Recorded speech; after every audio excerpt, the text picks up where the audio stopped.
Just about everyone knows that government at every level is requiring more and more Americans to get a government-issued license before they can earn an honest living. In the 1950s, well, only about 1 in 20 Americans needed the government's blessing to do their job. Today, that number is more than 1 in 3, and government puts all kinds of requirements on would-be entrepreneurs, making it harder for these entrepreneurs to start and grow small businesses.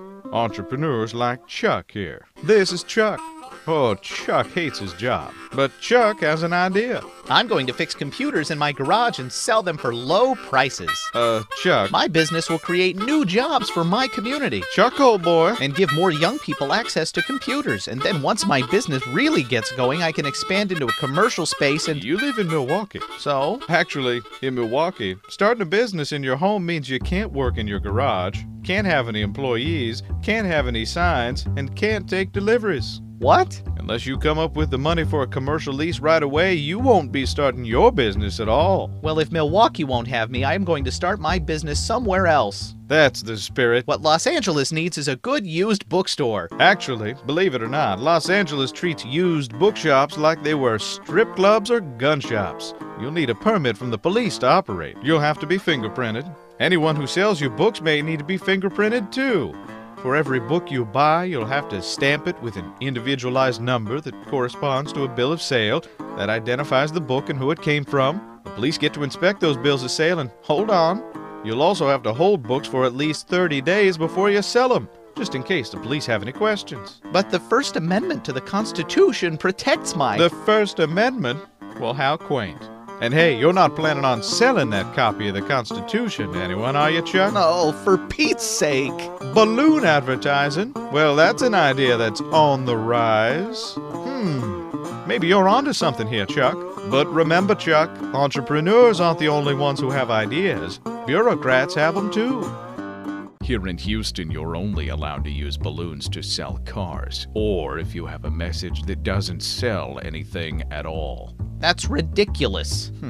You're right. All balloons now banned in Houston. Maybe Houston just ain't your kind of place, Chuck. How about D.C.? Oh, want to be an interior designer, huh? Not too bad. Not too bad at all. But in Washington, D.C., you'll need a license before you can tell people where to put those paintings, pillars, and planters. But that doesn't make any sense. Actually, that makes a ton of sense. And dollars, too. You see, existing interior designers lobbied the city to make all new interior designers, but none of the current ones, take a test and pay a bunch of money to go into the interior design business. It's a win-win for the industry and the government. Interior designers get to keep out the competition, and government gets to make money. Don't go ruining a good thing by trying to lower prices for consumers now. Now you're talking, Chuck. Miami. Nice and sunny down there. Valencia oranges and lots of tourists, too. You want to be a street vendor, huh? Well, you just need to get a little old permission slip from the city government. Ready, Chuck? Let's go. Here's all you'll need.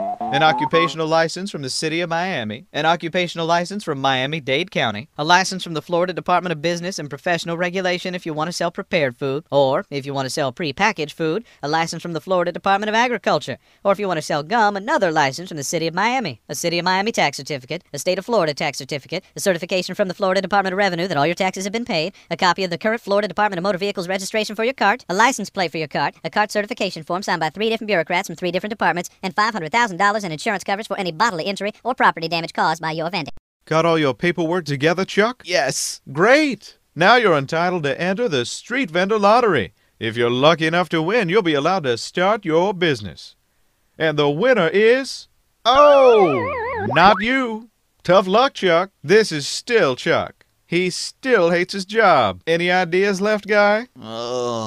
I'm just going to sell the leftover stuff from my computer business and go back to my old job. Actually... What? If you want to close a business in Milwaukee, you'll need a government-issued license for that, too. And you'll have to give the government an itemized inventory every day of everything you're selling. Sorry, guy. That's just the cost of doing business. Or of, going out of business. Oh, I just give up. Excellent.